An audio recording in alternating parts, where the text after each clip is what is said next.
الحمد لله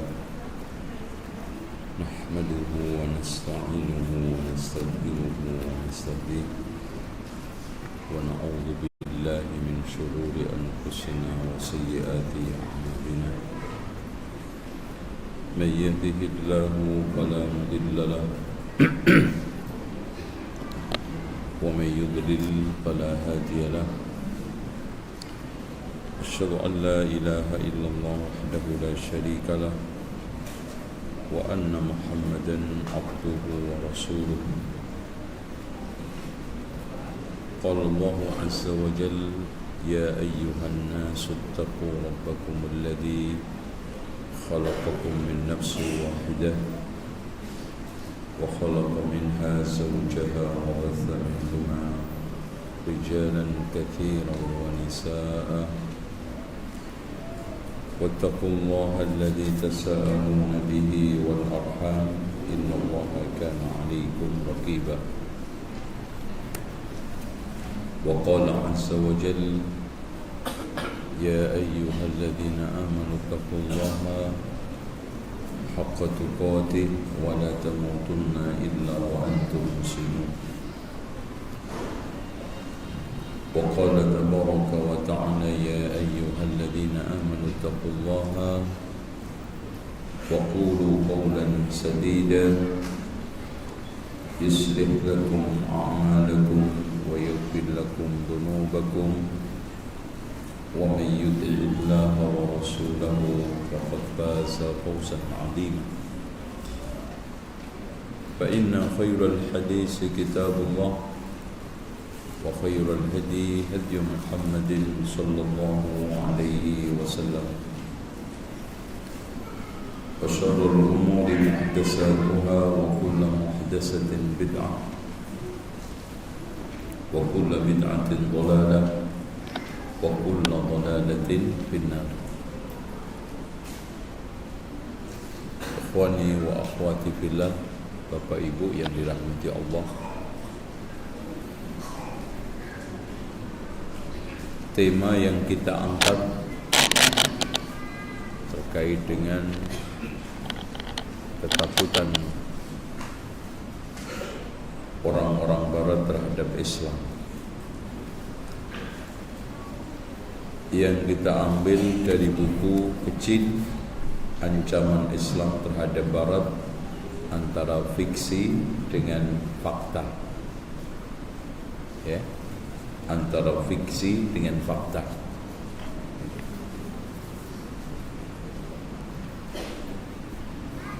Hadirin sekalian, sudah menjadi kesimpulan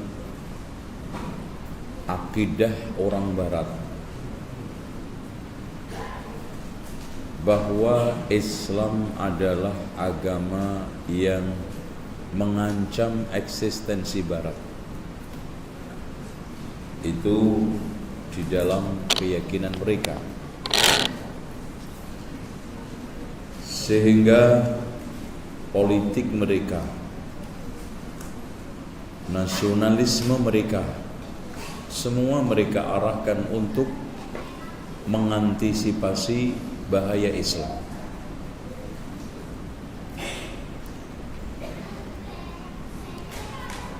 Ketakutan mereka kepada Islam bukan hanya takut personil, tapi takut kolektif yang dibarengi dengan kebencian.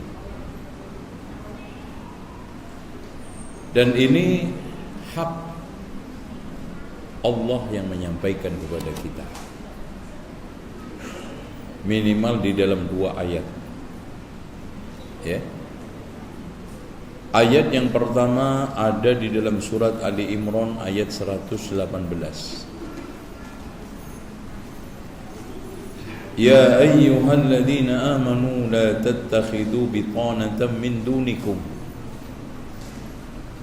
Wahai orang-orang yang beriman, jangan kamu menjadikan penasihat orang-orang selain kalian. Jangan mengangkat orang-orang kepercayaan di dalam agama ini selain kalian, maksudnya non-muslim. Ini Allah mengungkapkan dengan kalimat larangan. Alasannya la ya'lunakum khabala. Mereka tidak aman, mereka tidak dijamin untuk khianat. Ya. Jadi tidak ada satupun orang kafir yang bisa kita percaya untuk memajukan Islam, apalagi menguntungkan Islam. Gak ada. Makanya kalau ada orang yang percaya, katanya si fulan kafir itu baik, baik apanya? Allah lebih kita percaya di dalam mengungkapkan jati diri mereka. La ya'lunakum khabala. Mereka tidak dijamin untuk berkhianat. Gak ada jaminan. Qad badatil baghdha'u waddu ma'anitum. Sebelumnya waddu ma'anitum. Mereka itu senang kalau kita itu susah. Itu prinsip mereka. Senang sekali mereka terhadap kasus nasib umat Islam yang terlunta-lunta di Palestina. Mereka sangat bergembira dengan pembantaian yang ada di Rohingya. Mereka sangat suka, senang, bahkan berpesta terhadap pembantaian yang ada di Bosnia. Antum perhatikan, ada enggak dari kalangan negara non-muslim yang membela Rohingya? Enggak ada. Ngirim bantuan?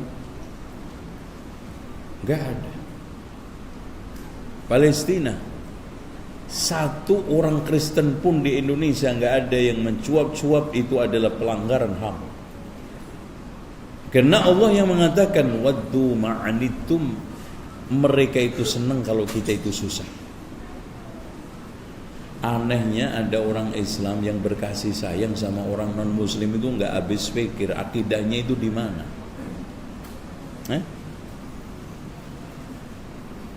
Kayak di Indonesia ini Pak,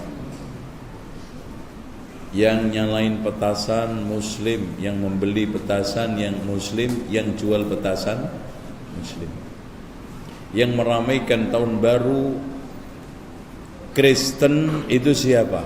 Muslim. Padahal Allah mengatakan waddu ma'anittum, mereka itu senang kalau kita itu susah, dan mereka itu susah kalau kita itu senang.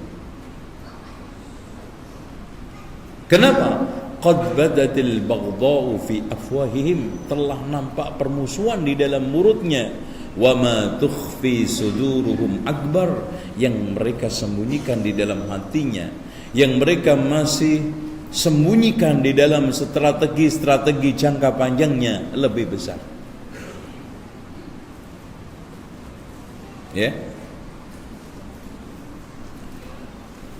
Tapi dengan dakwah gencar liberalisme yang sudah tidak ada batasan antara muslim dengan non muslim ini Pak, penyampaian seperti ini dianggapnya sebagai bentuk provokasi. Ya. Penyampaian seperti ini, ayat-ayat seperti ini dianggapnya sudah anti kebinekaan. Ya. Padahal Allah yang mengatakan.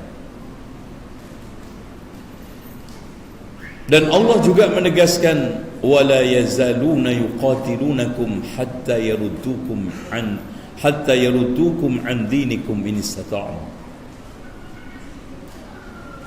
Mereka itu terus-menerus memerangi kalian sampai mereka bisa mengeluarkan dari agama kalian, kemudian memasukkan ke dalam agama mereka. Ayat yang sudah mulai banyak punah di tengah bacaan umat Islam. Ayat yang sudah mulai menghilang, walan tarda ankal yahudu walan nasara, Allah mengungkapkan dengan namanya. Walan tarda ankal yahudu walan nasara hatta tattabi'a millatahum. Allah menggunakan kalimat lan, artinya apa? Tidak akan. Loh Pak, kurang apa ini? Tidak akan Yahudi dan Nasrani itu ridho sama kalian sampai kalian mengikuti agama kalian. Bodoh banget kita itu sayang-sayangan sama mereka. Anehnya sama orang sesama muslim benci. Sama kita lakum dinukum waliyadin, sama non muslim wa tawasau bil haqqi wa tawasau bis sabr. Ngaco enggak orang kayak gini? Ngaco. Standarnya sudah berantakan umat Islam sekarang. Ya. Hadirin sekalian, saya ingin mengungkapkan fakta sejarah. Antum biar agak sedikit melek. Nah, ini kalau sejarah itu nggak bisa dibantah. Yang bantah sejarah ya aneh, ya. Aneh. Bagaimana nasib kaum muslimin di Andalusia? 3,5 juta dibunuh, disiksa, diusir. Mereka dipaksa keluar dari Andalusia. Yang mau masuk Kristen dikasih kopiah santer kelas. Makanya kopiah santer kelas itu simbol pengkristenan dulu. Jadi mereka yang mau masuk Kristen langsung dikasih itu. Kalau kita kan disyahadatkan. Kalau mereka enggak, dikasih kopiah itu. Itu. Makanya baru-baru ini ada gerakan pemaksaan mereka kaum muslimin yang kerja di beberapa mall, kerja di beberapa toko dan yang lainnya dikasih santer kelas. Karena kejahilan mau-mau aja. Karena mereka kepepet mau-mau aja. Ya, beritahu ponakan antum, adik antum, saudara antum. Ya, itu bahaya. Antum berapa duit dapat dari toko tersebut, dari supermarket tersebut? Wallahi, kalau antum tahu resikonya nanti di akhirat, nggak bisa ditukar satu kopiah santer kelas dengan gaji antum 5 tahun. Nanti di akhirat tapi. Ya. Masih ada yang suka pakai itu? Udah nggak ada ya? Aman, ya. Yang kerja di pom bensin, kerja di supermarket, kerja di mall, kadang dikasih kopiah itu, ya. Makanya antum ingatkan, antum nasihatin. Rata-rata manajernya juga muslim, cuman kadang-kadang nggak ngerti. Antum datangin, ya. Pak, antum sebagai seorang muslim, manajer, pimpinan, tanggung jawab. Nerakanya mereka yang pakai santer kelas itu antum yang nanggung. Wah, langsung itu rontok rambutnya. Insyaallah. Sami'na wa ata'na. Ya. Hadirin sekalian, apalagi di sini antum lihat mahakimut taftish. Ya, sayang antum enggak ada bukunya ya. Jadi mereka mahkamah taftish di Andalusia. Jadi kaum muslimin yang dipenjara, disiksa. Bentuk penyiksaannya Masya Allah sangat mengerikan, ya. Dan pintu penyiksaan itu yang di bawah tanah dibikin di dalam gereja. Pintu itu dibuka. Kami melihat tangga menuju ke bawah. Aku segera mengambil sebuah lilin besar yang panjangnya 1 meter. Ia menyala di depan foto salah seorang kepala mahkamah taftish terdahulu. Ini kisah yang menemukan tempat penyiksaan bawah tanah kaum muslimin Andalusia, ya. Ketika itu tahun 1492. Makanya setelah itu muncul perjanjian Terdorstelsel, pemecahan, pembagian antara barat dengan timur. Barat dimiliki Spanyol, timur dimiliki Portugis, ya. Makanya Indonesia akhirnya dijajah Portugis, ya. Portugis apa Portugal? Yang benar Portugis apa Portugal? Portugis. Portugal itu namaan dari Jawa, Purwokerto, Tegal.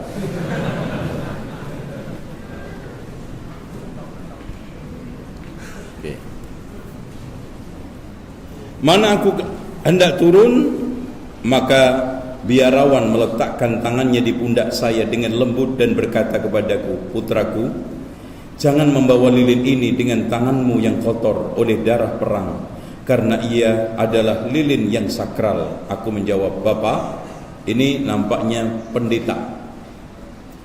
Sebenarnya tanganku tidak halal menyentuh lilin kalian yang kotor dengan darah orang-orang yang tidak berdosa. Sudah mulai ada dialog.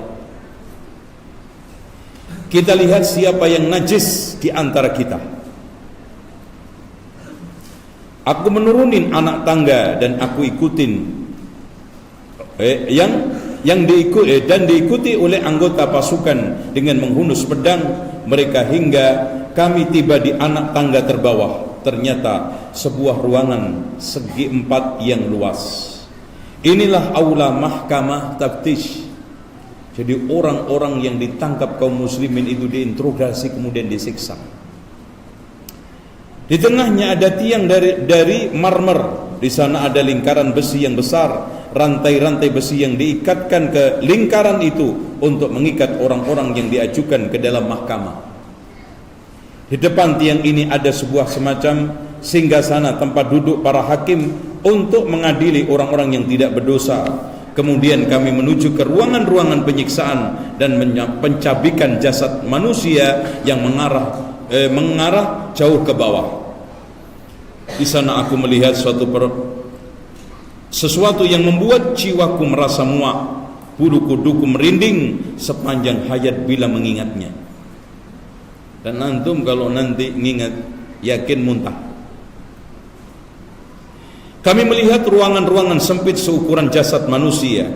Ada yang berbentuk vertikal, berarti ada orang di penjara cuman cukup cacat berdiri sampai mati. Ya.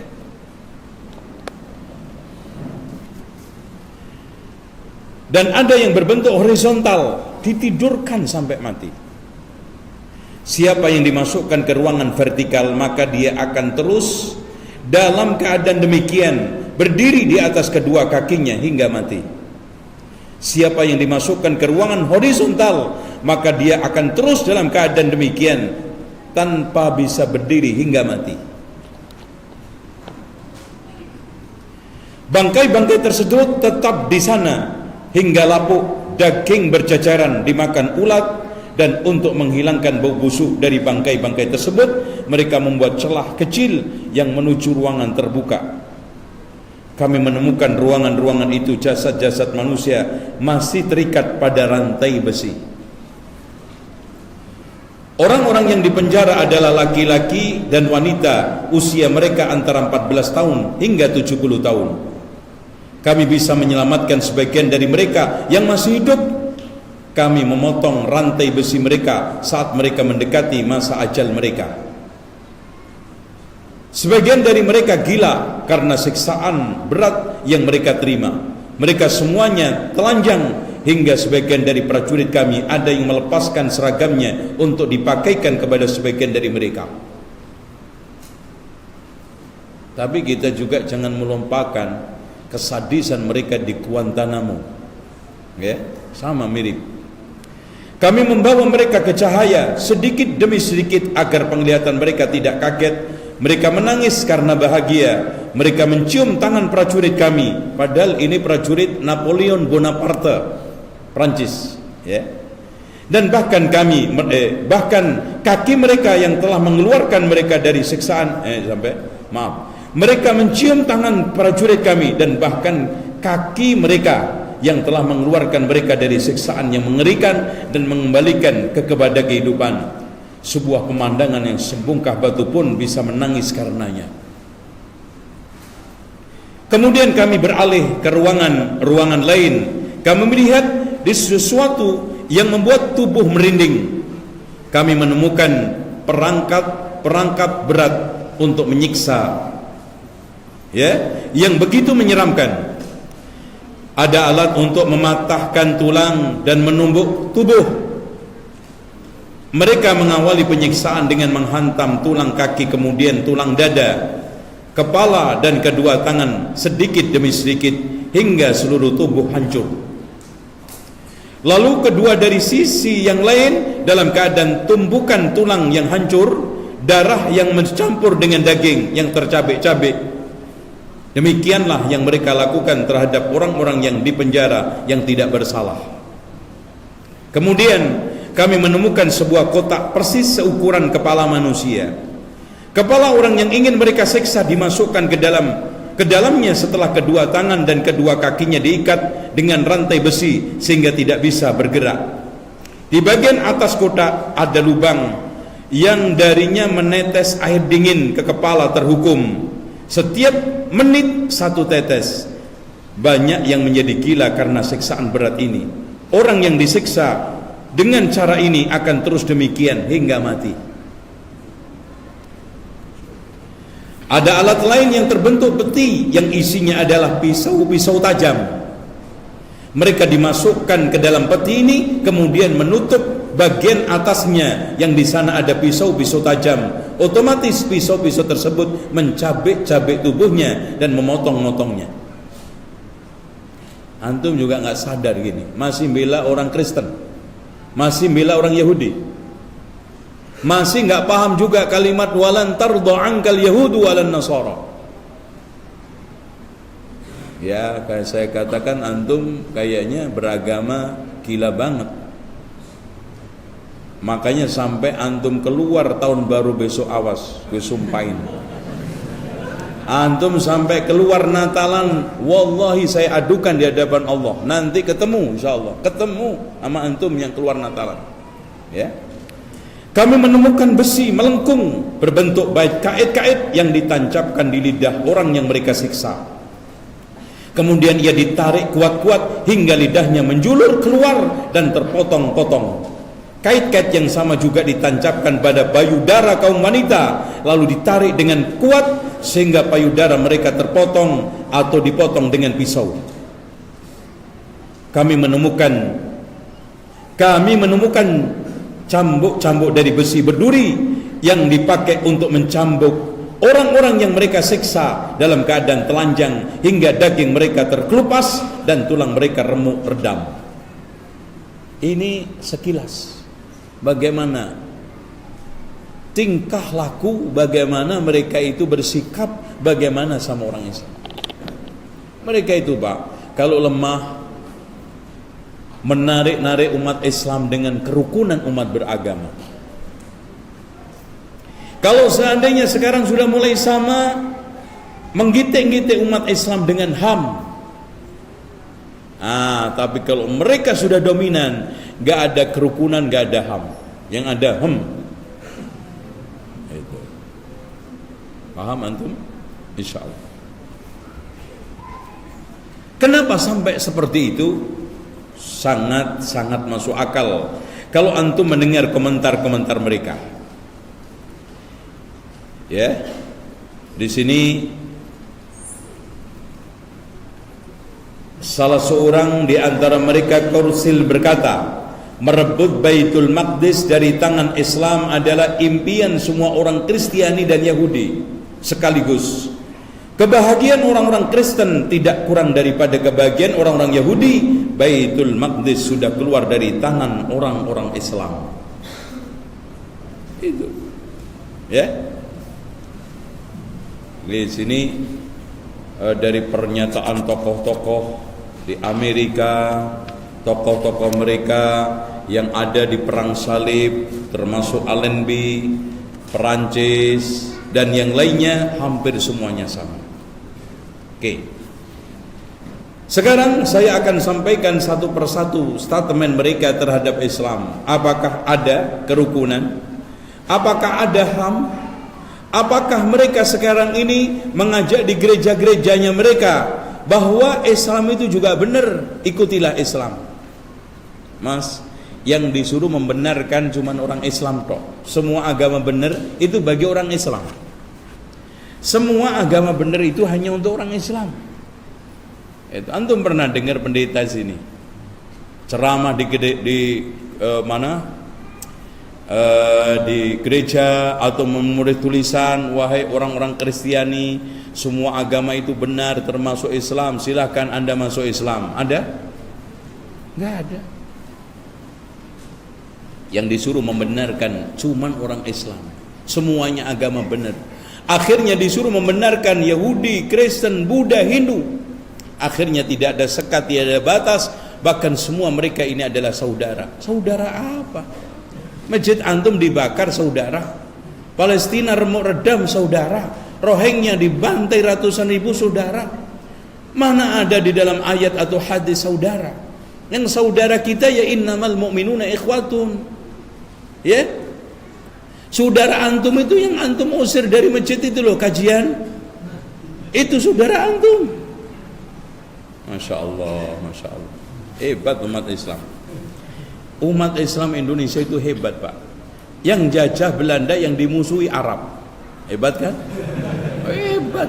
Nggak ada di seluruh dunia, nggak ada di seluruh dunia orang yang jajah kita Belanda, yang mempekerjakan nenek moyang kita di ladang-ladang kultur stelsel dalam satu hari, dalam satu bulan 200 jam tanpa upah, dipekerjakan untuk membuat jalan antara Panarukan dengan Anyer, yang dimusuhi Arab. Coba aneh, harusnya kan yang dimusuhi Dendles, yang bikin jalan Panarukan sampai Anyer, yang memaksa nenek moyang kita untuk kerja di kebun dengan kultur stelsel Van den Bosch. Ternyata yang dimusuhi orang Indonesia, Syekh Muhammad bin Abdul Wahab. Aneh, ajaib. Tapi ya itulah kenyataannya. Nggak tahu sampai kapan mereka ini sembuh, sampai kapan mereka itu akan sehat, sehingga mengerti makna firman Allah, lakum dinukum waliyadin. Mengerti firman Allah, walan tardha ankal yahudu walan nasara hatta tattabi'a millatahum. Mengerti firman Allah, wala yazaluna yuqatilunakum hatta yaruddukum an dinikum in istata'u. Ya, di antara komentar mereka camkan dengan baik, Lauren Dorn berkata, Islam adalah satu-satunya tembok kokoh yang menghadang laju penjajahan. Makanya mereka menjajah bukan cari duit tok, gold, gospel, glory. Yang mereka inginkan agama, kekuasaan, dan juga termasuk harta kekayaan. Makanya Portugis membawa Katolik, kemudian Belanda membawa Protestan. Anehnya Pak, kita itu dicekokin selama ini agama Islam itu agama darah, agama pedang perang. Seperti itu. Lupa kita agama Kristen datang ke sini bawa Portugis apa? Penjajah apa? Pelancong. Sekarang Belanda datang ke sini menjajah apa? Sekarang membangun Indonesia. Aneh mereka puji-puji. Sallallahu alaihi wasallam. Mudah-mudahan antum sehat dan sembuh. Kalau enggak ana ruqyah. Ana ruqyah.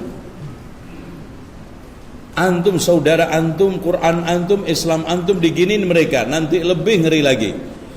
Colston, mantan Perdana Menteri Inggris, berkata, selama Al-Quran masih ada di tangan orang-orang Islam, maka orang Eropa tidak akan bisa menguasai dunia timur. Presiden Prancis berkata di Aljazair pada momen perayaan setahun penjajahan mereka atas Aljazair, kita tidak akan bisa menang atas orang-orang Aljazair selama mereka membaca Al-Quran dan berbicara dengan bahasa Arab. Maka kita wajib melenyapkan Al-Quran berbahasa Arab dari tangan mereka dan memotong bahasa Arab dari lidah mereka. Makanya diusahakan mereka itu jauh dari Al-Quran. Ternyata di sekalian ini bukan didominasi oleh Barat, baik kapitalis dan sosialis termasuk komunis. Tokohnya mereka mengatakan, ya, Kaiser Uzbekistan, ya, pamret salah satu majalah yang ada di sana berkata, mustahil komunis bisa tegak sebelum mencabut Islam dari akarnya. Oh kan? Bahkan juga kristenisasi, salah seorang misionaris berkata, sesungguhnya kekuatan yang tersimpan dalam Islam adalah bendungan kokoh yang menghalangi kelangkah gerakan misionaris. Kekuatan tersebutlah yang menundukkan negeri-negeri yang sebelumnya di bawah kekuasaan orang-orang Kristen. Ben Gurion, ya, salah satu perdana menteri Israel, berkata, sesuatu yang paling kami takutin adalah munculnya Muhammad baru di dunia Arab. Kan hadirin sekalian, masih banyak pernyataan-pernyataan mereka. Dan coba dengarkan, Lauren Bourne berkata lagi, para pemimpin kami menakut-nakutin kami dengan berbagai macam bangsa. Akan tetapi sesungguhnya setelah saya teliti, kami tidak menemukan alasan untuk takut. Mereka menakut-nakutin kami dengan ancaman Yahudi, ancaman Jepang, ancaman komunis. Namun ternyata Yahudi adalah teman kami, komunis adalah sekutu kami. Kalau Jepang ada negara besar demokrasi yang mengatasinya. Akan tetapi kami menemukan bahwa ancaman dan bahaya sejati terhadap kami adalah Islam, dengan kemampuannya untuk melebarkan sayap dan menundukkan serta fleksibilitasnya yang mengagumkan. Lagi-lagi Colston berkata, selama Al-Quran masih ada di tangan orang-orang Islam, maka Eropa tidak akan dapat mampu menguasai Timur. Eropa tidak akan pernah bisa merasa aman. Orientalis Goldsheer berkata, kekuatan yang ada di dalam Islamlah yang menakutkan Eropa. Hanoto, salah satu atau mantan menteri luar negeri Prancis, berkata, tidak ada belahan bumi kecuali telah dijelajahi oleh Islam dan menyebar di sana Islam. Islam adalah salah satunya agama yang manusia cenderung memeluknya dengan kekuatan dan mengalahkan agama yang lainnya. Dan masih banyak pernyataan-pernyataan mereka yang aneh dan nyeleneh, ya. Bahkan di antara mereka, ya, Anthony Nathan berkata, sejak Muhammad mengumpulkan para pendukungnya di awal abad ke-7 Masehi dan langkah penyebaran Islam pertama dimulai, maka dunia barat harus memperhitungkan Islam sebagaimana kekuatan yang langgeng dan kuat yang melawan kita melalui laut tengah. Itu ya. Selasar berkata, sesungguhnya bahaya sejati terhadap peradaban kita mungkin dibuat oleh orang-orang Islam manakala mereka menyerang tatanan dunia. Ketika ada seseorang wartawan berkata, akan tetapi mereka orang-orang Islam sibuk bertengkar dan bertikai. Dia menjawab, aku takut ada orang yang mengarahkan pertikaian mereka agar mereka menyerang kami. Sampai begitu. Umat Islam rapuh bertengkar pun masih takut. Jangan-jangan pertengkaran ini diarahkan ke mereka. Makanya mereka itu melakukan strategi siang malam, intinya untuk memecah kekuatan Islam. Nanti strategi 10 yang mereka pakai kita akan sampaikan di akhirnya, ya. Pejabat Kementerian Luar Negeri Prancis berkata, tahun 1952, menurutku komunis bukan ancaman yang membahayakan Eropa. Sesungguhnya ancaman paling bahaya yang sebenarnya mengancam kita secara langsung dan serius adalah Islam. Orang-orang Islam adalah dunia independen dari dunia barat kita. Mereka memiliki warisan rohani khusus. Mereka mempunyai peradaban sejarah yang original dan mengakar. Mereka laik menegakkan pilar-pilar dunia baru tanpa harus melebur kepribadian mereka dari sisi peradaban rohani dan peradaban Eropa. Ini pernyataan mereka. Dan masih banyak. Nah, ini yang menarik, ya. Goldsheer lagi berkata, perang salib bukanlah untuk menyelamatkan Palestina, akan tetapi untuk menghancurkan Islam, ya. Terus kemudian orientalis Prancis Kemon berkata, dalam patologi Islam, dia memiliki buku itu, agama Muhammad adalah penyakit kusta yang menyebar di masyarakat. Ia memakan banyak korban. Ia adalah penyakit yang mengerikan, lumpuh massal, gila luar biasa yang membuat orang-orang malas dan santai. Agama ini tidak mengentaskan orang dari kemalasan kecuali ia mendorongnya untuk menumpahkan darah, tenggelam dalam kebuayan minuman khamr dan melakukan segala perkara buruk. Kuburan Muhammad hanya sebuah tiang listrik yang mengirimkan kegilaan ke kepala orang-orang Islam. Maka mereka melakukan hal-hal yang tidak masuk akal. Dia tidak bisa dicerna oleh nalar yang tidak berujung. Mereka memegang adat-adat yang berubah menjadi tabiat-tabiat dasar seperti membenci daging babi, khamr dan musik. Ini mereka. Orientalis ini juga mengatakan, yakinlah bahwa wajib melenyapkan 1/5 orang Islam, lalu sisanya dibebani dengan pekerjaan-pekerjaan berat. Ka'bah harus dihancurkan dan kuburan Muhammad dan jasadnya harus dimasukkan ke dalam museum Louvre, yaitu Perancis. Ini seloteh mereka, ini statement mereka, ini pasti kalau mereka sadar keluar dari akidah keyakinan mereka. Gak mungkin mereka gigau toh, gak mungkin dia ini sekarang ini hanya sekedar ngimpi toh, apalagi sedang teler mabuk. Waras dia ngomong ini, insya Allah. Ya. Oleh karena itu hadirin sekalian, mereka bukan hanya sekedar statement. Ini bukan hanya sekedar isapan jempol. Ini bukan hanya sekedar sumbar. Mereka buktikan atau mereka wujudkan dengan meletakkan 10 strategi. Yang pertama, memberangus sistem kepemimpinan Islam, yaitu khilafah Islam, dan puncaknya adalah penghilangan Turki. Kemudian diganti oleh Kemal Atatürk menjadi sekuler, bahkan nggak main-main, azan pun pakai bahasa Turki. Nggak tahu ya, coba kalau antum pakai bahasa Indonesia gitu, Allah Maha Besar, Allah Maha Besar, itu Turki gitu. Ya, dihilangkan simbol-simbol Islam, dihilangkan ciri-ciri Islam, tapi alhamdulillah sudah mulai bangkit. Ya, dan nanti Istanbul, yang nanti Konstantinopel akan bangkit lagi menguasai Eropa di akhir zaman. Makanya di sekalian, sebelum Turki menerapkan syarat-syarat ini, ketika pada saat perdamaian sama Turki di dalam kaitannya dengan runtuhnya Turki, mereka membuat syarat menghapus khilafah Islam, mengusir khalifah dari Turki dan merampas seluruh hartanya. Yang kedua, Turki harus membersihkan segala gerakan yang dilakukan oleh orang-orang yang menduduki khilafah. Turki harus memutuskan hubungan dengan Islam. Yang keempat, Turki harus memilih dasar negara sebagai ganti daripada dasar yang bersumber dari Islam. Di saat Curzon, Menteri Luar Negeri Inggris, berdiri di depan majelis parlemen Inggris, dia berpidato, ya, kita telah mematikan Turki yang sesudah hari ini tidak akan pernah bangkit lagi. Karena kita telah mematikan kekuatan yang ada pada dua hal, Islam, khilafah.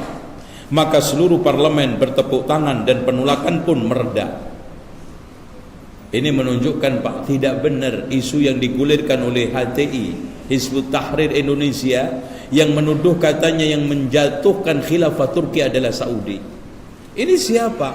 Ini mantan Perdana Menteri Inggris. Pidato di parlemennya, memang keinginan Inggris karena sangat takut Eropa dengan adanya Turki yang masih Islam. Karena Turki adalah pintu masuk Eropa dan pintu juga masuk ke Asia Tengah. Makanya dikatakan oleh orang, Turki itu termasuk jalur sutra. Makanya sekarang ekonomi negara yang paling stabil adalah Turki. Makanya dia sampai bisa mampu melakukan denominasi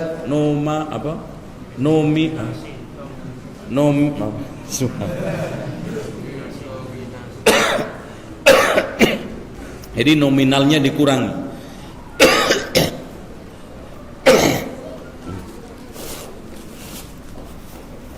Dulu itu uang Turki itu ada sampai yang 1 juta, ya, sampai 1 juta. Sekarang paling banyak mungkin 1000 ya, 1000 atau 100.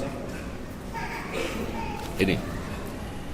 Kemudian yang kedua, strategi setelah lenyapnya khilafah Turki, maka dia melakukan strategi yang kedua adalah melenyapkan Al-Quran.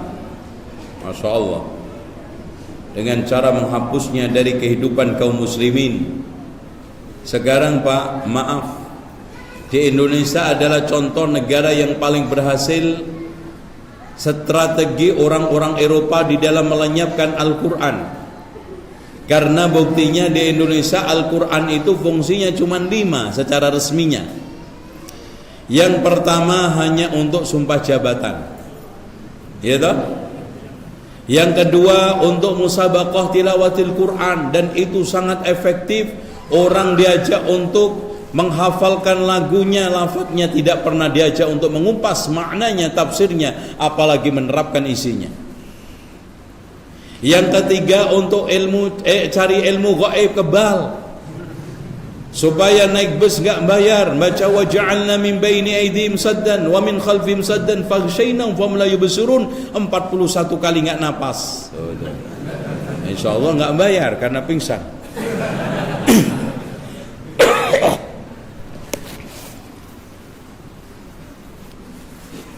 Ya. Yang ketiga untuk acara seremonial. Mau ada acara peringatan Maulid, baca Al-Quran. Ada mau nikahan, baca Al-Quran, termasuk juga untuk hiasan dinding masjid. Siapa yang pakai mengambil tadabbur dari tulisan yang di dinding, Pak? Mana ada orang tadabbur? Ya Al-Quran. Dan yang keempat untuk kematian. Coba bayangin Pak, Quran manfaatnya apa? Setelah mati baru dibacakan ayat wajibnya sholat. Setelah mati dibacakan ayat wajibnya puasa. Setelah mati dibacakan ayat tentang wajibnya menegakkan hukum-hukum Allah. Mas, orang mati mana yang mau sholat di kuburan? Orang mau mati mana yang sekarang pakai hijab? Orang mati dibacakan ya ayyuhan nabiyyu qul li azwajika wa banatika wa nisa'il mu'minin yudnina 'alaihinna min jalabibihinna. Loh Pak, memang suruh pakai jilbab Pak di kuburan? Itu yang aneh. Sementara ayat yang paling sering, surat yang paling sering dibaca di dalam Al-Qur'an apa? Yasin. Ini apa, kematian. Di dalam surat Yasin Allah katakan liyundhira man kana hayyan, agar Allah memperingatkan orang-orang yang hidup.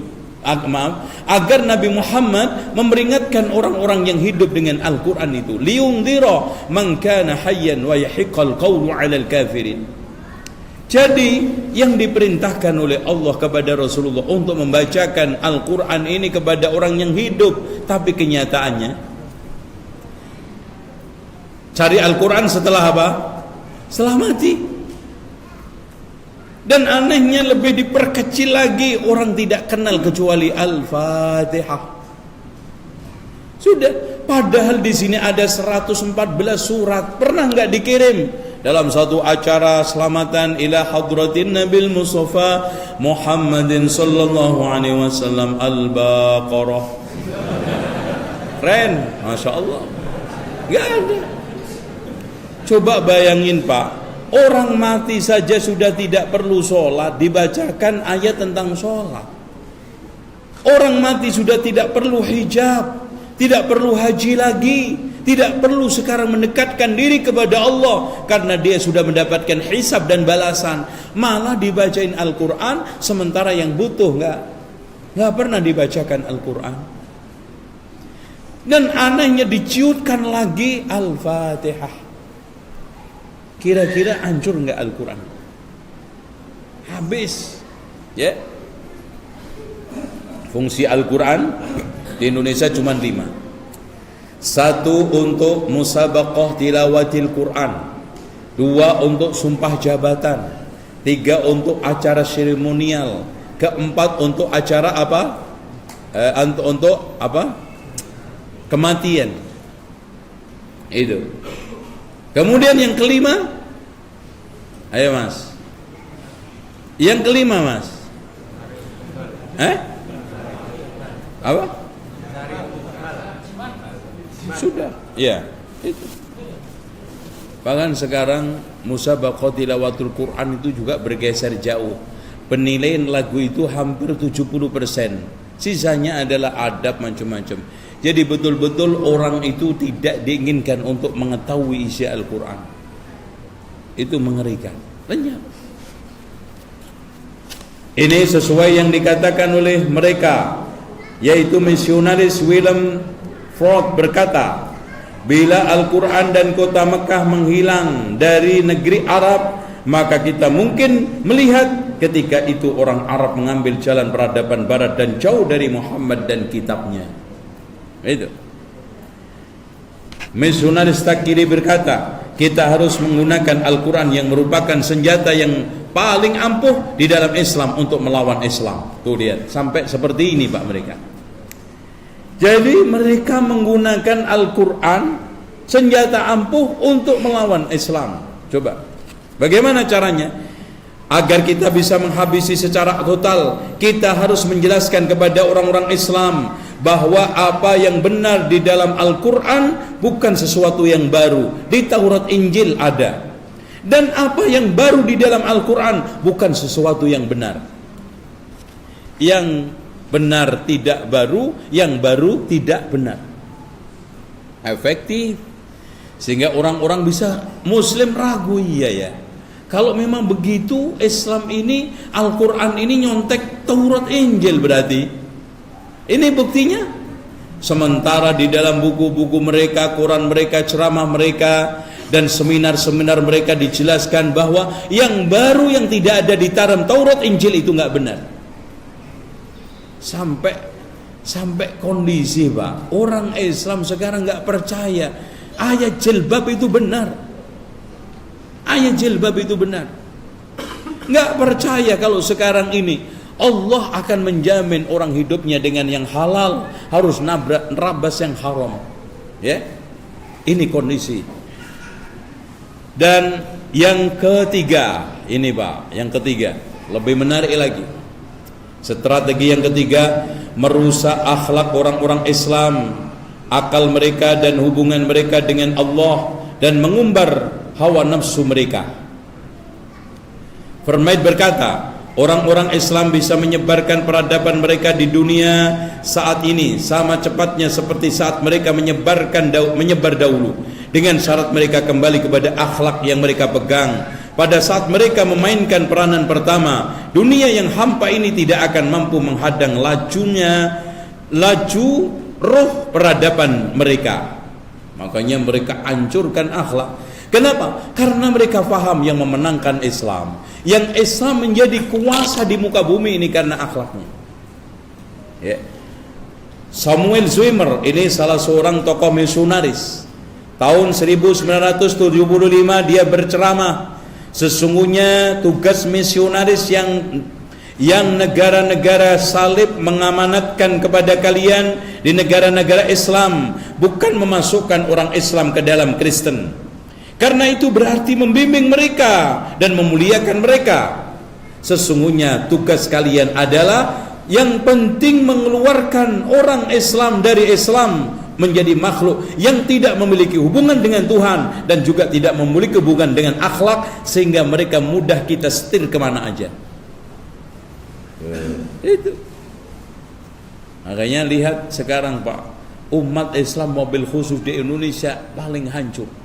Dirusak lewat televisi, dirusak lewat peradaban pakaian, dirusak lewat hiburan, dirusak lewat mal-mal dan berbagai macam tempat-tempat santai hiburan, tempat-tempat wisata, terutama pemuda dirusak dengan 5S. Ya, 5S. Makanya tidak sembuh, kecuali juga kita harus sembuhkan dengan 5S. Yang pertama kali sinema. Ya toh, hancur. Sekarang akhwat-akhwat yang jilbaban aja masuk gedung film kok.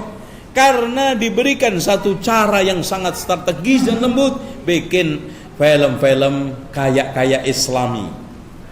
Ayat-ayat cinta, sajadah bercinta, tasbih bercinta, ya, palu bercinta, coba sampai palu aja bercinta, coba. Itu.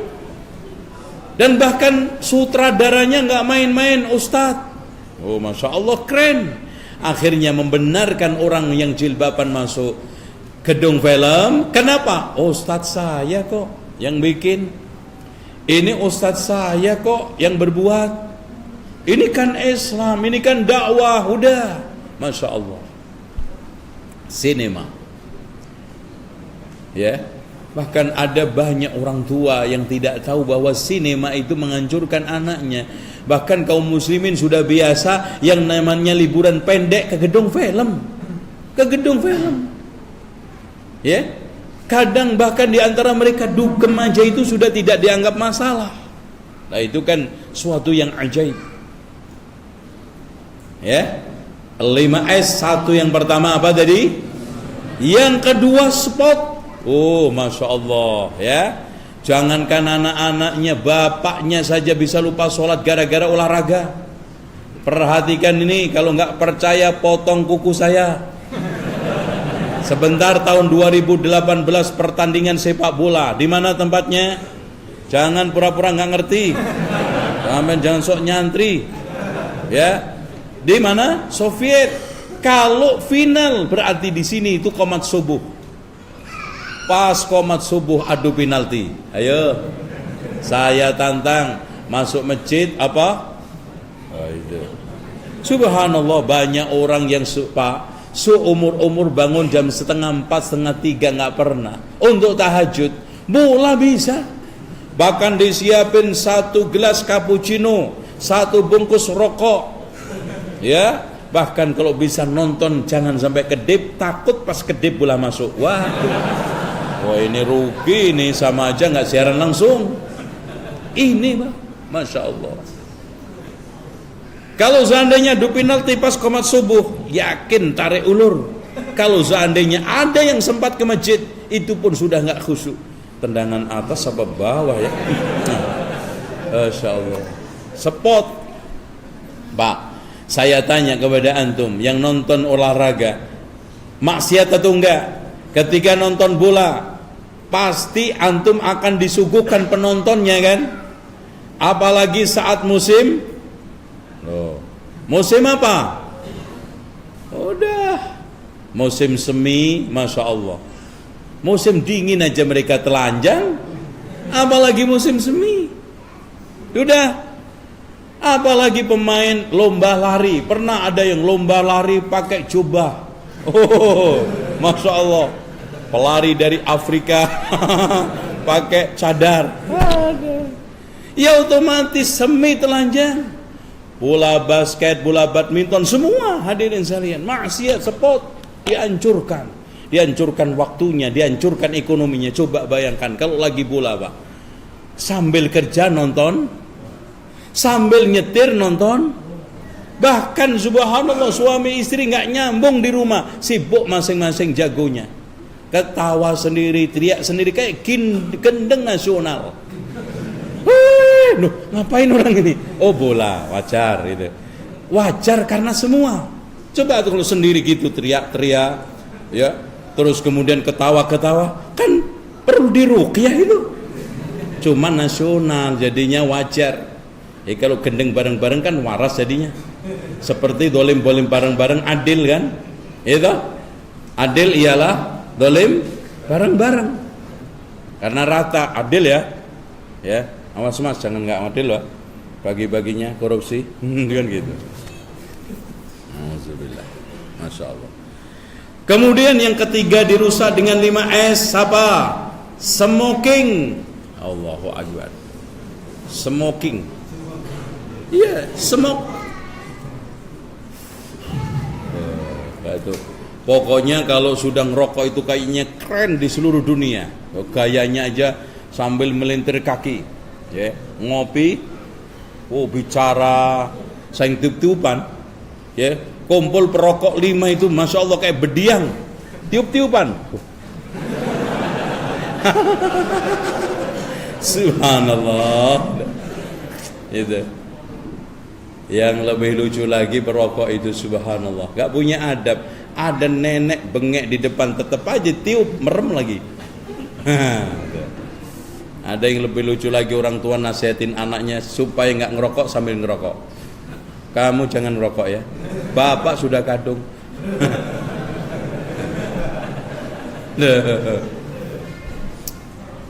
Yang lebih lucu lagi, nikmatnya ngerokok itu ternyata bukan di ruangan bersih, mewah, ya, ternyata di toilet. Subhanallah. Kalau antum tanya semua orang yang mau masukkan barang ke mulut, enaknya di mana? Di WC, di toilet. Ada pernah orang cerita, Pak, Masya Allah Pak, saya makan soto Madura Pak, nikmat banget di toilet. Gak ada. Kenapa tiba-tiba ngerokok kok nikmat di toilet? Kalau nggak satu spesies, satu, iya, jadi sedap. Nah, itu sebab, Pak, kalau kita mau hitung-hitungan kasar, orang Indonesia ini yang ngerokok 100 juta. Satu harinya kita bikin rata-rata 10.000. Sudah berapa? 1 triliun. Satu hari 1 triliun, 30 hari 30 triliun. Itu rokok. Makanya ini yang membuat umat Islam sulit membangun masjid, bangun pesantren. Lagu kebangsaan, pondok pesantren dan juga masjid, ya dana-dana. Karena kekurangan dana. Yang menjadi pertanyaan besar kan gini, Pak. Orang Kristen itu di Indonesia ada berapa gelintir? Gak ada 5%, tapi gereja dari Sabang sampai Merauke Megah. Lah. Ini yang menjadi pertanyaan besar. Belum lagi yang mubadir di untuk selamatan, yang mubadir di, saya pernah ngitung duit kaum muslimin yang mubadir di atas kuburan dipakai kecing itu loh, Pak. Itu saya bikin rata-rata satu kuburan aja 500.000. Kalau di Indonesia ini ada 15 juta kuburan, coba itu. Masya Allah. Bikin rumah sakit megah sekelas Cipto 5 cukup. Cukup. Sementara di atas kuburan digigit nggak kena, dimut nggak legi. Lo kanggo apa? Mayat juga nggak diamankan dari siksa kubur. Emang sekarang kecing itu mengamankan dari siksa kubur? Malaikat nggak berani datang masuk. Enak banget. Malaikat nggak berani gara-gara dikecing. Oh udah kalau begitu untuk tembok aja yang tinggi. Malaikat juga lari. Enggak. Mayat nggak untung, kita nggak untung buat dudukan haram. Repot. Sementara Masya Allah, kalau kita alokasikan, belum yang digunakan untuk selamatan, Mas. Kalau seandainya di Jawa Timur ini ada yang selamatan jumlahnya 1 tahun 1 juta, antum kalikan, satu prosesi selamatan membutuhkan 15 juta, kaliin. Saya nggak ngomong kosong, anak ngajak antum berpikir. Kalau antum masih mau berpikir ya terserah, sampai menungso itu. Kalau enggak ya wes, kita ngajak berpikir aja. Ini duit kan, Pak, maaf, bangun masjid susah, pesantren susah, berobat susah. Lo ngapain kita sekarang untuk hal-hal yang tidak ada manfaatnya? Itu loh, berpikirnya sederhana. Karena apa hadirin sekalian? Memang dihancurkan mereka. Dihancurkan akhlaknya, akidahnya. Coba sekarang sinetron dan siaran-siaran televisi khurafat bid'ah. Kemudian sekarang ini akidah umat yang benar dikasih suatu formula-formula yang negatif, sementara yang menyimpang dipuji-puji. Coba bayangkan bagaimana riuh rendahnya kuburan. Antum perhatikan, orang baca Quran, ibadah, bersimpuh, Masya Allah, khusyuk di kuburan, padahal masjid lebih bersih.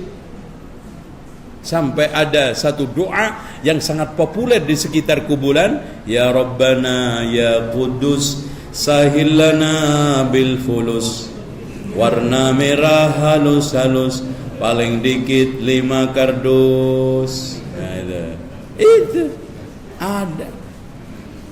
Masya Allah, hancur sudah. Nah kalau sudah tadi apa, smoking, 34 seks, dihancurkan dengan seks bebas. Bahkan sekarang LGBT. LGBT itu apa? Laki-laki gemulai, gitu? Iya benar itu. Laki-laki gemulai, LGB, bergaya tomboy. Nah itu, laki-laki gemulai bergaya tomboy, badan rombo, hati susi. Itu ya. Aduh. Namanya Hartono ternyata ya aduh, Masya Allah. Namanya Bejo ternyata nikah sama itu Ngatno. Masya Allah. Pernikahan hari ini insya Allah yang kita akan resmikan dan kita hadiri adalah pernikahan Ngatno sama Bejo. Mudah-mudahan Allah berkahi pernikahannya. Hancur negara Pak, LGBT. Gitu. Dan anehnya undang-undang kita itu nggak support. Kemarin kita mencoba untuk mengajukan, ditolak. Sekarang keluar undang-undang aneh-aneh. Orang berzina nggak ada sanksinya. Yang penting suka sama suka, ikhlas. Itu. Kalau bisa setelah berzina mengucapkan jazakumullah khairan. Nah kalau yang berzina orang Arab kan begitu kan? Udah nggak ada sanksi, halal. Itu, masya Allah. Oleh karena itu hadirin sekalian, dihancurkan pakai seks bebas. Ya. Ya sekarang laki sama laki berdua naik nondi loh mas itu ya. Makanya sungguh sangat terkutuk mas. Sekarang kaumnya Nabi Lut itu dosanya apa sih? Hanya satu, homoseksual. Itu aja diazab oleh Allah seperti itu. Ini subhanallah, semuanya ada. Dosa umat-umat sebelum ada di Indonesia. Semua ada. Umatnya Nabi Syuaib ada di sini. Umat ya takar menakar timbangan kan, kuras ini culas ya, culas kepada takar timbangan ya. LGBT ada, semua dosa-dosa umat-umat yang diazab oleh Allah. Demi Allah Pak, kalau Indonesia ini umat sebelum Nabi Muhammad mungkin habis, cuman umatnya Nabi Muhammad ditunda rahmatnya umat Nabi Muhammad kepada umatnya itu ya.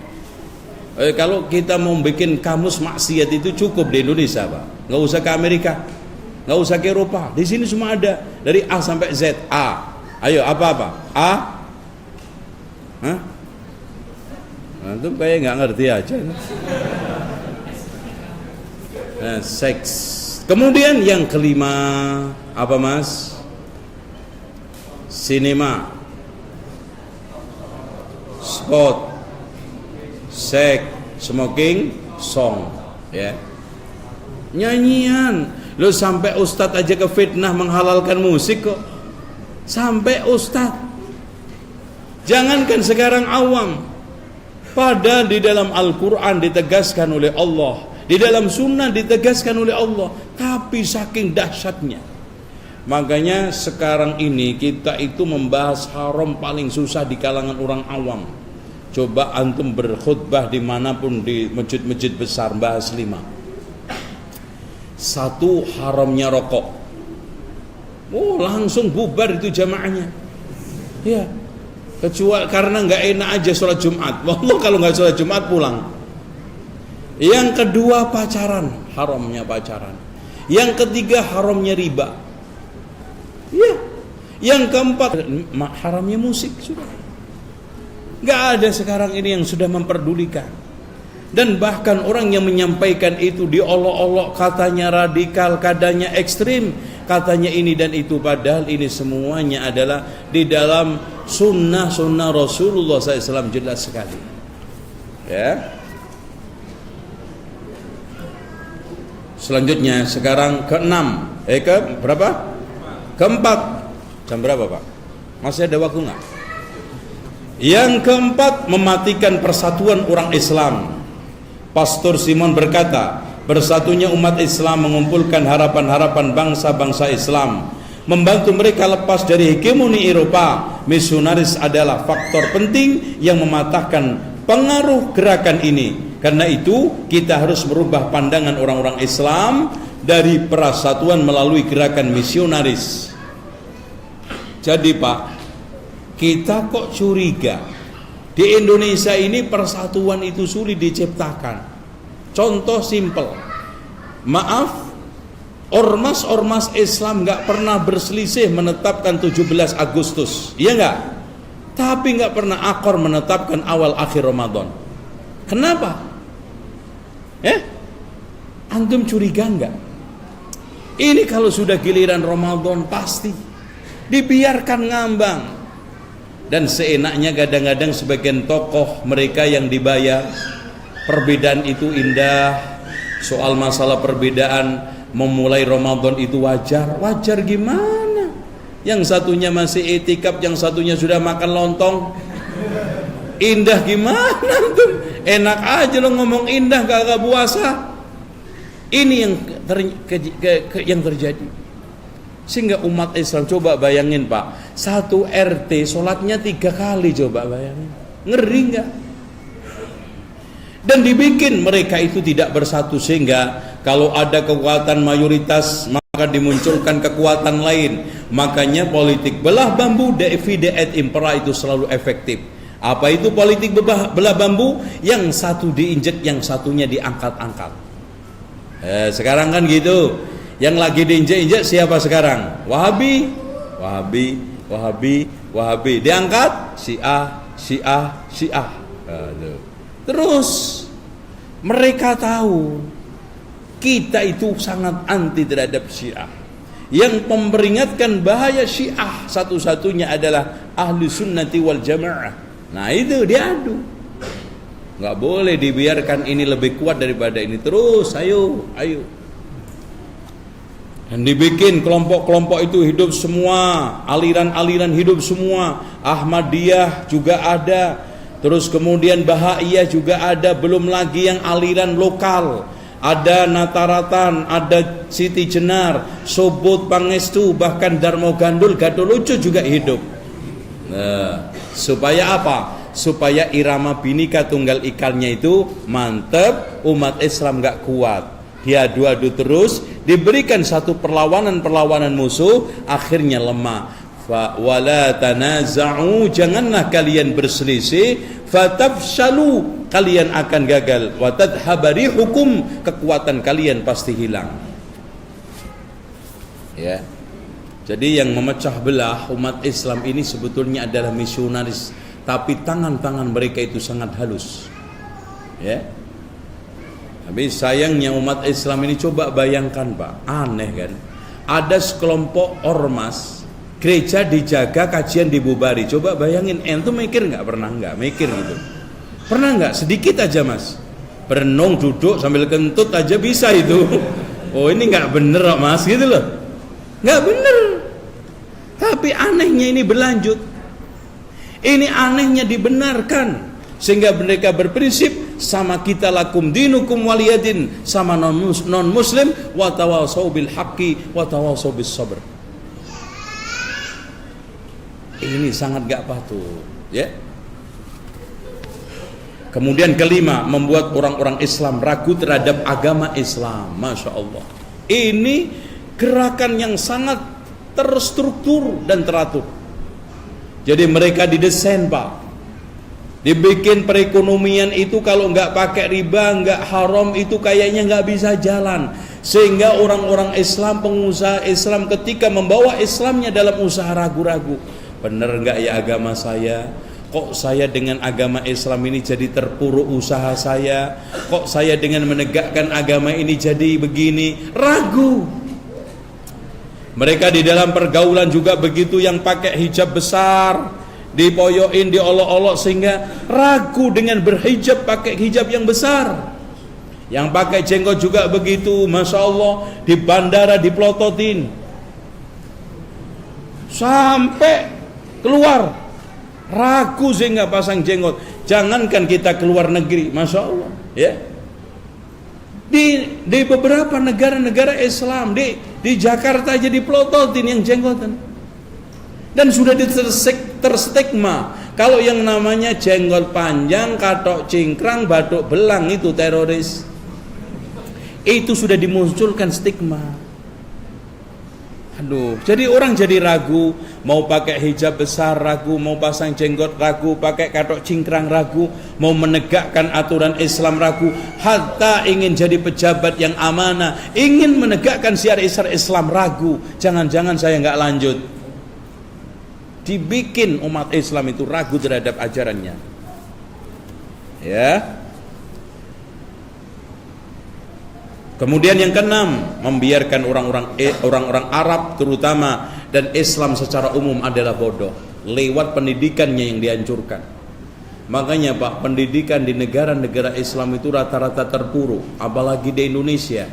Indonesia itu tahun 2009 itu Ponten ranking pendidikan nasional itu ke 111 di seluruh dunia. Masih di bawah Palestina, Palestina nomor 110. Loh, coba Pak bayangkan, negara tiap hari perang dijajah aja lumayan, masih agak tinggi. Ini 111. Malah kemarin ketika penelitian yang diadakan Pak Anies ketika jadi menteri pendidikan, lebih parah lagi jatuhnya. Kenapa? Karena memang di BIPIN selalu nggak stabil dan rusak. Coba aja kurikulum gonta-ganti, habis KTSP Kurtilas, habis Kurtilas belum dipraktekin, mau dirubah lagi KTSP. Katanya sekarang nggak KTSP, nggak Kurtilas, Kurtinem, ya, nggak tahu habis ini apa lagi. Apalagi Masya Allah modul pembelajaran itu buku ganti-ganti tiap tahun. Kalau zaman dulu Pak, padahal Indonesia belum maju banget, masa kecil saya, itu buku itu bisa diturunkan, dilungsurkan. Sekarang nggak bisa. Harusnya kan lebih maju. Namanya pendidikan kan standar, harusnya Pak. Namanya buku fikih, mana aja fikih sama kok. Coba antum baca fikih standar, nggak usah ganti-ganti.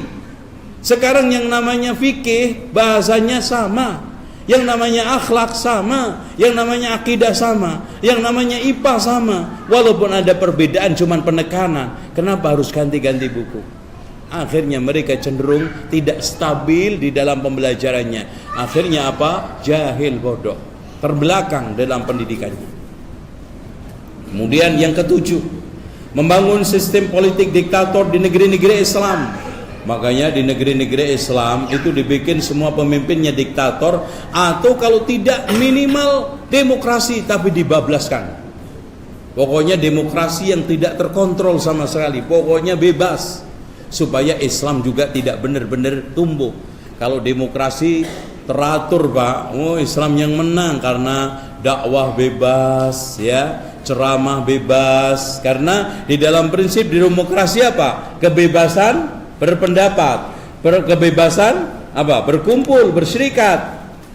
Cocok ini kan untuk antum ceramah terus, walaupun sistemnya tidak cocok ketika bebas mengeluarkan sistem apapun.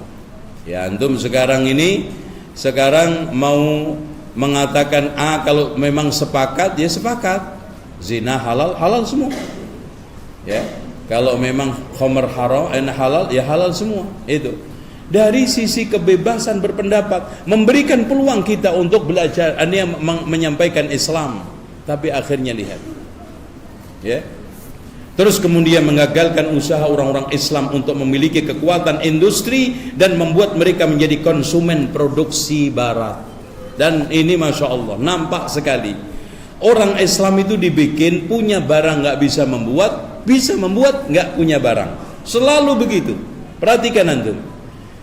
Ketika sekarang mereka diberikan kebebasan untuk memproduksi, barangnya di Eropa, barangnya di Jepang, barangnya di Amerika. Ketika sekarang kita punya barang, boksit macam-macam, bikinnya di mana? Di luar. Memang dibikin lemah. Caranya apa? Punya barang nggak bisa memproduksi nggak punya barang. Selalu ketergantungan. Makanya antum cek sekarang perusahaan di seluruh Indonesia, terutama di daerah antum, siapa yang punya? Ya, sudah orang-orang asing semua, orang luar. Karena memang terutama orang-orang Islam dibikin supaya tidak berdaya, sehingga 240 juta manusia ini menjadi pelanggan konsumtif terhadap produksi barat. Apa yang sekarang tidak ada di sini? Dari mulai yang besar, sedang, yang kecil, sampai pernah ketika Bapak Habibie itu menjadi presiden nangis. Wong sekarang cuma tangga kereta aja diimpor dari luar negeri. Tangga kereta Pak, anak STM aja yang baru belajar bisa bikin. Coba. Karena memang mereka dibikin supaya ketergantungan, supaya lemah. Kalau umat Islam ini mandiri, punya perusahaan sendiri, industri sendiri, kuat, takut mereka. Ya. Kemudian selanjutnya nomor ke-9, berusaha terus-menerus menjauhkan pemimpin-pemimpin Islam yang kuat dari tampuk kekuasaan di negara-negara Islam. Makanya kalau ada pemimpin-pemimpin yang kuat agamanya, digulingkan. Kalau sekarang di dalam negeri, dipenjarakan. Itu caranya mereka. Pokoknya dibikin mereka yang memegang kekuasaan itu jangan sampai pinter-pinter banget, jangan sampai alim-alim banget, jangan sampai terlalu fanatis. Tuh. Ada fanatis sedikit diincar tuh. Nah ini jangan nih. Nah, fanatis sedikit jangan. Ya, ini strategi mereka. Orientalis Inggris mengomentari Watt berkata kepada koran Time London pada April tahun 1968, bila ada pemimpin yang berpemahaman lurus yang berbicara tentang Islam dengan perkataan yang baik, maka agama Islam mungkin muncul sebagai satu kekuatan politik besar di dunia ini sekali lagi. Makanya mereka sangat takut sekali. Gibbs berkata, gerakan-gerakan Islam biasanya berkembang dalam bentuk mencengangkan, mengundang decak kagum. Mereka meletus secara tiba-tiba sebelum orang-orang mengawasi mereka mengetahui tanda-tandanya, membuat mereka mengawasi perkaranya. Ya, ini pernyataan mereka. Sehingga hadirin sekalian, dalam hal-hal apapun selalu orang-orang yang agak sedikit amanah, agak sedikit baik diawasin. Nah, yang terakhir nomor 10, merusak kaum wanita dan menyebarkan penyimpangan seksual.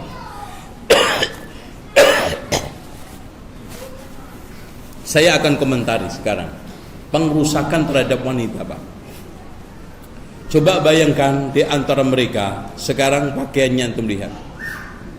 Sangat tidak patut.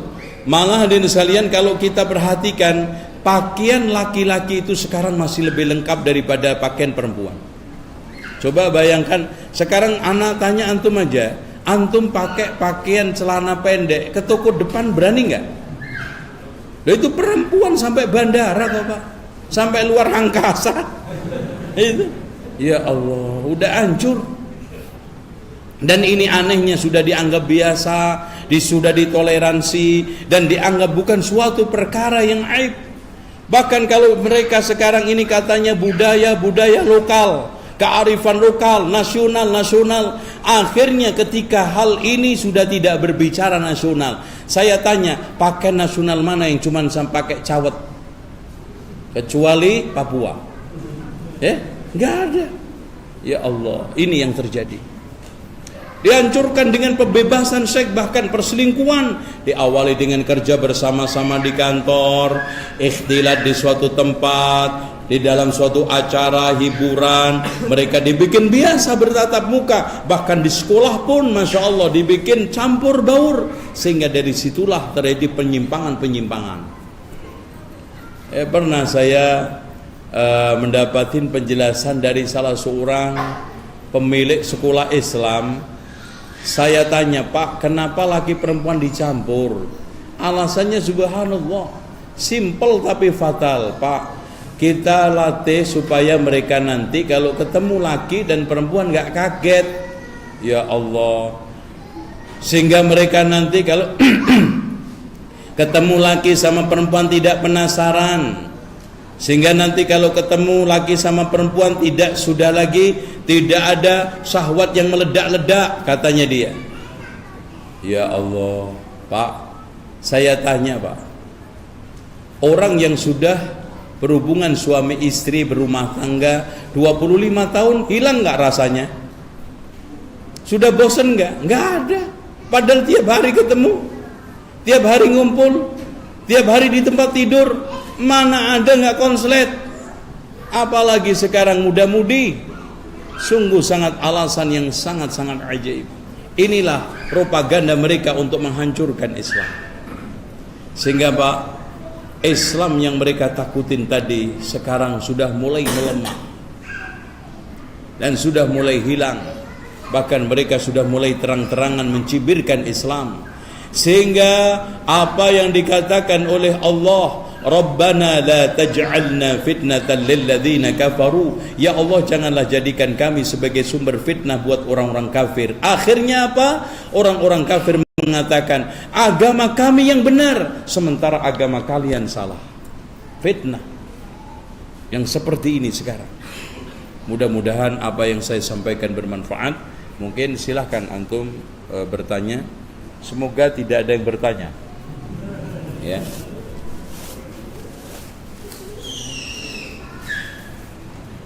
Ini mic-nya berat banget ini ya. Ada yang tanya, silakan Pak. Halo.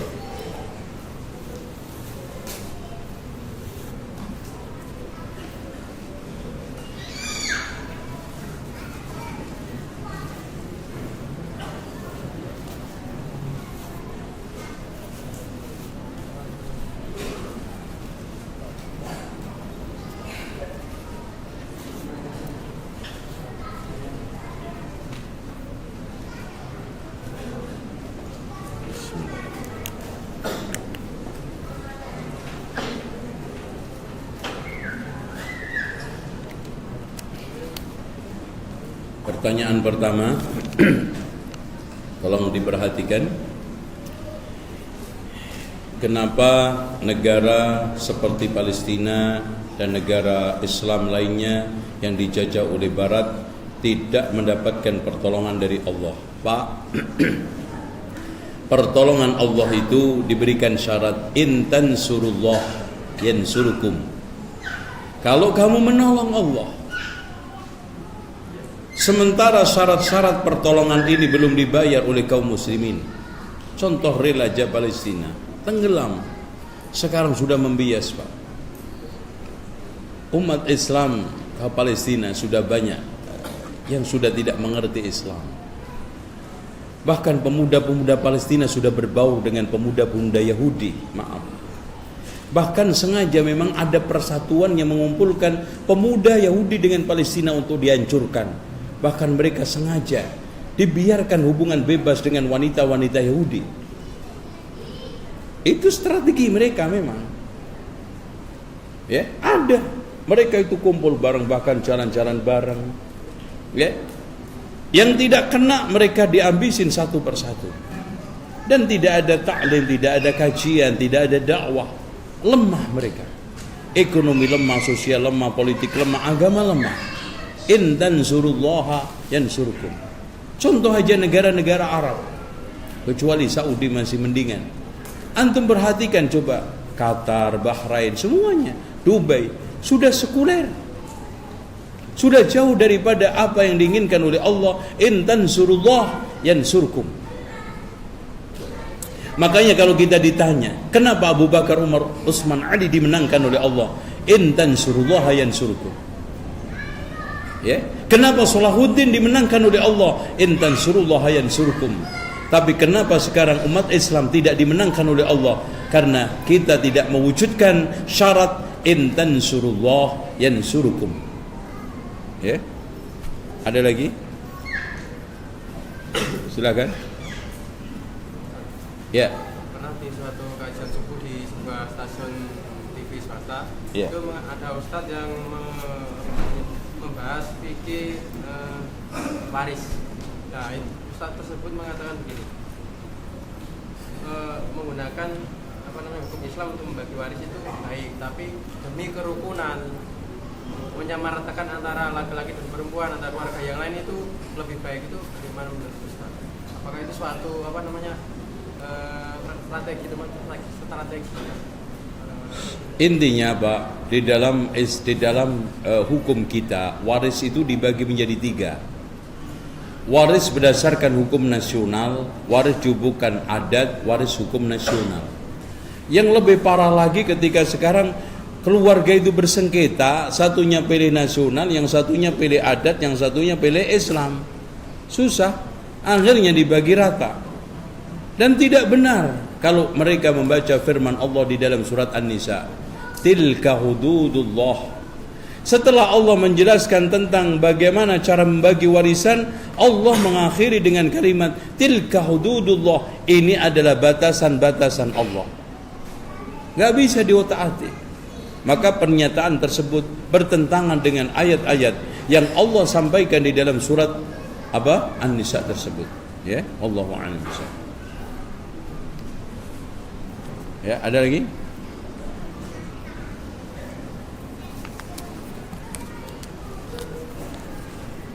Apakah manhaj salaf ini menafikan politik, Ustaz? Mengingat banyak di medsos cenderung menyudutkan. Pak, yang antum maksud politik apa?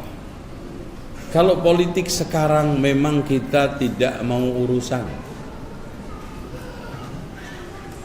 karena nggak akan bisa memenangkan Islam, nggak akan bisa memenangkan sunnah. Yang bisa memenangkan sunnah adalah pesantren, pendidikan, dan dakwah. Saya tanya sekarang, hukum Islam apa yang ditelurkan di parlemen dari mulai reformasi sampai sekarang? Ya, suara Al-Quran minimal atau hadis Rasulullah yang didengungkan di parlemen mana? Itu baru suara. Saya tanya sama antum semua, simpel aja, Pak Nasir itu sudah sampai pada puncaknya, Pak. Sudah menjadi Perdana Menteri. Kenapa beliau membuat DDI? Kenapa?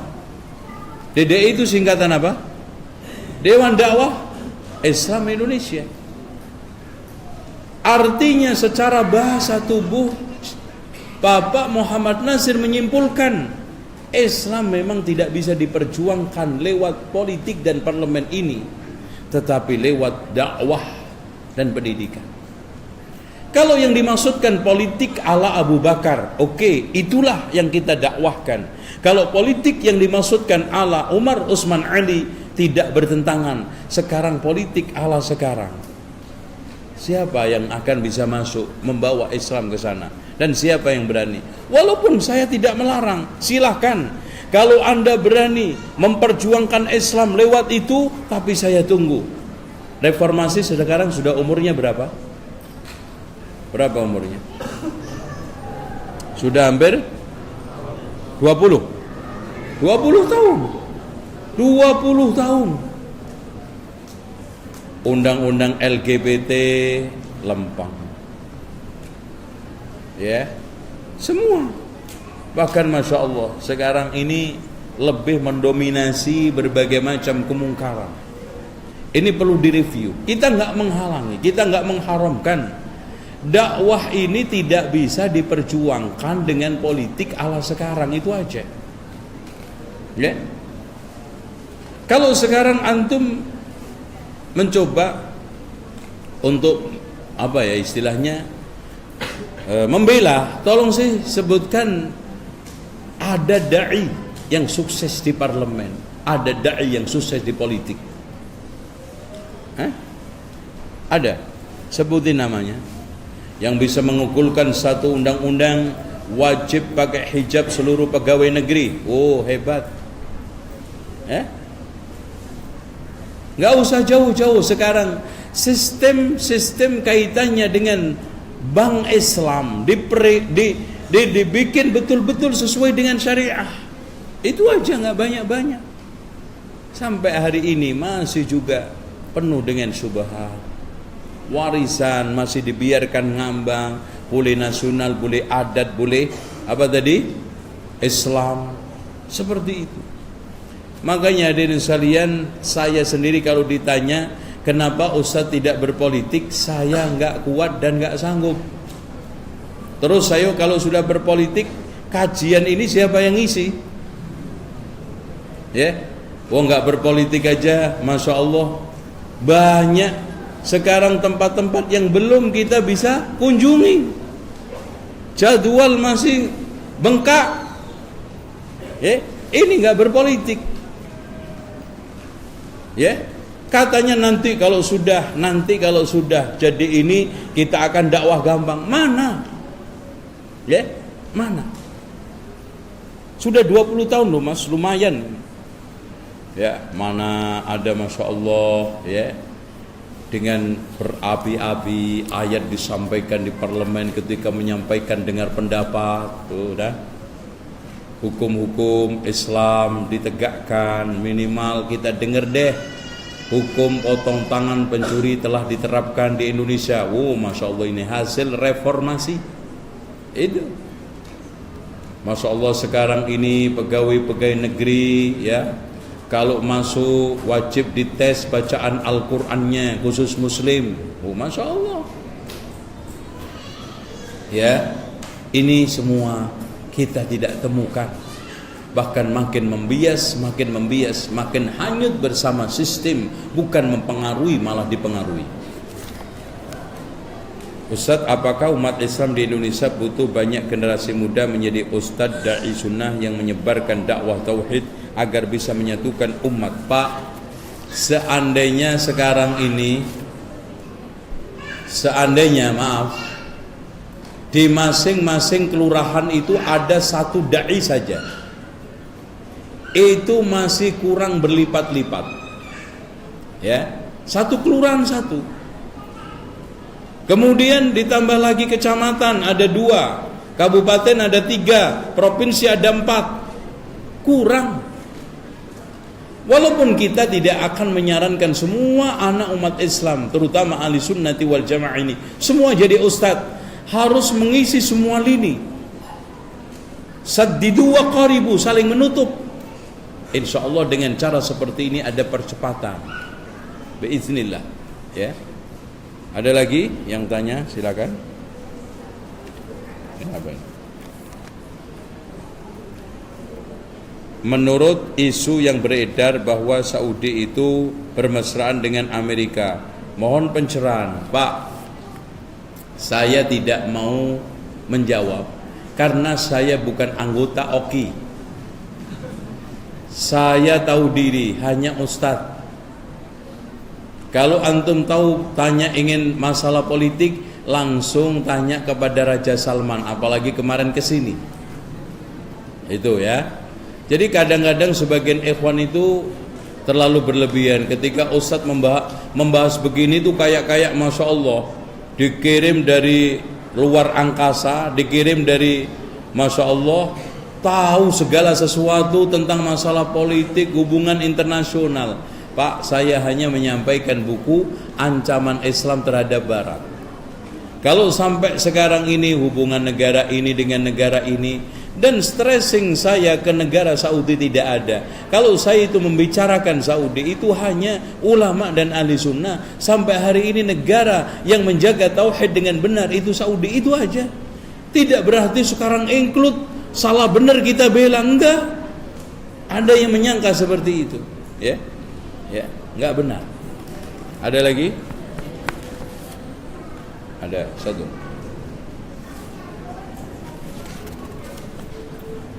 Ustadz, kenapa akhir-akhir ini banyak sekali pihak-pihak yang ingin memecah belah umat Islam? Apa yang hubungannya dengan akhir zaman? Hadirin sekalian, ini adalah antum kalau membaca tadi kita ini strategi mereka. Memang kekuatan umat Islam di Indonesia itu sangat ditakutkan. Coba bayangin Pak, sekarang negara mayoritas paling bebas, dakwah paling bebas. Kalau antum nggak percaya, cek aja di seluruh dunia. Hatta di negara-negara Arab, dakwah tidak ada sebebas dengan Indonesia. Pengenalan terhadap Islam dan penyebaran sunnah, Masya Allah, di YouTube, di TV, di ini, Masya Allah. Inilah yang mereka takutkan, sehingga membuat berbagai macam gerakan-gerakan untuk mencoba membonsai, mencoba untuk membatasi, mencoba untuk mengekang gerakan tersebut. Makanya antum harus terus berdakwah. Bismillah. Ya, jangan takut, jangan berhenti. Itu aja. Intinya kita itu berdakwah tentang masalah kaitannya sekarang ini. Allah berikan hasil berupa kekuasaan atau tidak, yang penting dakwah. Dan sejak zaman dahulu sampai sekarang hila yaumil qiyamah, yang bisa memenangkan Islam, yang bisa mewujudkan firman Allah, in tansurullaha yansurkum, adalah pendidikan dan dakwah. Itu ya. Wallahu a'lam bishawab. Saya kira itu, dan insyaallah kita akan lanjutkan di kesempatan lain. Subhanakallahumma wa bihamdika asyhadu an la ilaha illa anta astaghfiruka wa atubu ilaik. Wassalamualaikum warahmatullahi wabarakatuh.